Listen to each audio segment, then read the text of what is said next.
Здравствуйте, самые лучшие зрители! Меня зовут Полина. Вы, конечно же, знаете, что одежду я не шью, но не дают мне покоя джинсовые переделки. Это остаток моих старых джинсов. Штанины истерлись, а верх еще крепкий. И из этого остатка сделаем кокетку для юбки. Определяем ее высоту. Обычно в построении выкройки юбок от линии талии откладывают примерно 16-18 сантиметров до линии бедер. Сделаем то же самое. Но джинсы были так сшиты, что задняя часть немного больше. Поэтому лучше всего сначала нарисовать линию отреза, потом примерить кокетку и выровнять ее по фигуре, чтобы линия среза была горизонтальной. Конечно, при шитье юбки самый главный ориентир – это объем бедер. Это мои джинсы, мой размер. Но джинсы немного стрейч, тянутся, поэтому, когда буду делать полотнище юбки, учту этот момент. Теперь пару слов о самой юбке. Заказала я ее на Алиэкспресс, длинную теплую юбку. Она идет колоколом, расширяется от линии талии. На мне смотрится ужасно. Но теплая длинная юбка на осень и зиму очень нужна. Поэтому будем вносить коррективы. Наметим линию отреза.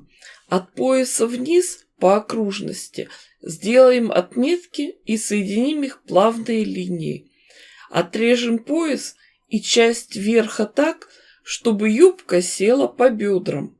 Ненужное уберем, а с большим куском юбки продолжим работу. Еще раз все промеряем и подровняем джинсовую деталь. Сами видите, джинсы были с карманами, и надо решить, что же с ними делать. Зашивать и прятать в шов? Нет, я решила подпороть карманы, убрать внутреннюю нить. Верхние отделочные строчки нам еще пригодятся. Найдем середину задней половины юбки и совместим со швом на джинсах. То же самое сделаем и с передней частью. А вот теперь нужна примерка. Наденем юбку на себя, посмотрим, устраивает ли длина. Довольны ли мы посадкой по фигуре. Джинсы очень сильно обтягивают все выпуклости и впуклости. Мне пришлось убирать высоту кокетки и еще немного подрезать юбку сверху.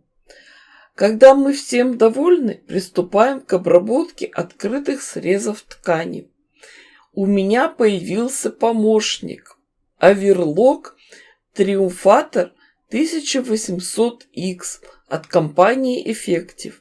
Помните, как в мультфильме «Трое из Простоквашино» почтальон Печкин говорил: «Я раньше почему такой злой был?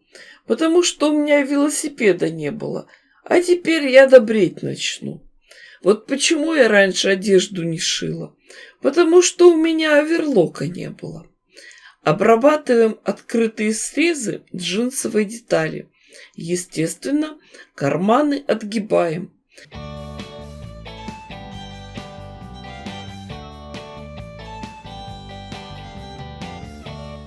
И также обрабатываем на оверлоке верхний срез юбки.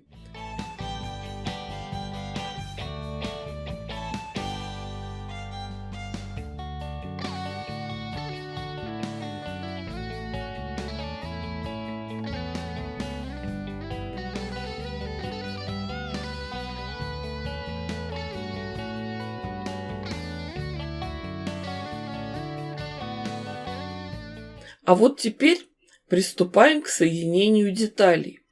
Совмещаем середину заднего полотнища юбки и центральный шов на джинсах. То же самое делаем и с передней частью. А боковые швы тут надо уже смотреть. На джинсовой детали задняя часть шире, такие особенности кроя. Но мы-то с вами знаем, что для того, чтобы изделие лучше смотрелось на фигуре, наоборот, передняя часть должна быть шире. Но находим разумный компромисс. Детали наживулим, прошьем иголкой с ниткой. А уже потом сделаем строчку на швейной машинке. Все припуски на швы направим вниз и проложим отделочную строчку. А теперь пришьем карманы. Пришивать их будем простой ниткой под цвет ткани. А те красивые плотные желтые нитки, которыми делали строчку на фабрике, пока не будем трогать. Мы эти нитки закрепим вручную. Возьмем иголку с ниткой и сделаем шов, имитацию фабричной строчки, как и было. Вот такая юбка у меня получилась. Длинная, теплая. Носить ее планирую осенью с длинной курткой. В принципе, джинсовый верх никто и не увидит. Но все равно, мало ли, сзади карманы очень хорошо и аккуратно пришиты. Да и осенью мы еще надеваем длинные водолазки и свитера. Ну, наверное, мою джинсовую переделку никто и не увидит. Ну, конечно, кроме вас, мои зрители. Не люблю работать в кадре лицом, но юбку же надо было показать. Чувствую, что сейчас кто-то скажет: ну вот, до чего блогеры дошли. Толстые опы в кадре показывают. Нашли чем гордиться. Да у нас тоже такие есть. Девочки милые, вы понимаете, что я дала вам идею и показала основные технологические шаги. А дальше уже все зависит от вашей фантазии и умения. Думаю, что у вас все получится гораздо лучше, красивее и интереснее, чем у меня. Напишите в комментариях, как вы вообще относитесь к переделке одежды. Между прочим, сейчас это самое модное влияние – апсайклинг.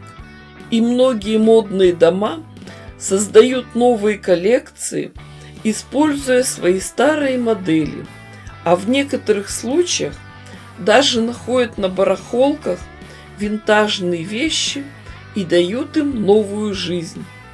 Дорогие мои зрители, присоединяйтесь к моим группам на Одноклассниках, ВКонтакте и на платформе Яндекс.Дзен.